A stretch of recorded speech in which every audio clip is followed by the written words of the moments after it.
Yeah, I must still have the flu because here I'm trying to show people, oh yeah, just put the front panel on. And I didn't even have the frequency wheel on here. So, yep, there's a frequency wheel. And in this case, it just mounted right up.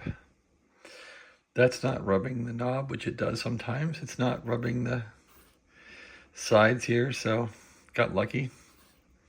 So you want to make sure that when you have the main capacitor and they're closed, which this one is now there, it's closed there. You want to make sure that that's kind of lined up. So I got to move this over a bit. And I haven't loosened all these bolts, so let's see if I can just jam it over here. Let's see. Come on, baby, jam over. It's not going to work.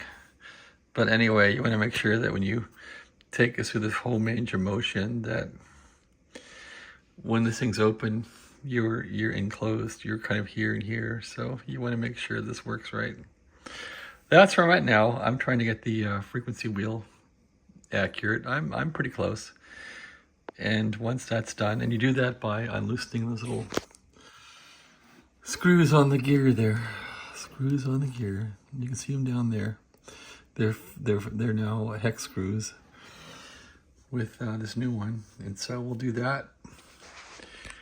And that should be it. Then I'll put the front panel back on it and see how it turns. So thanks for watching.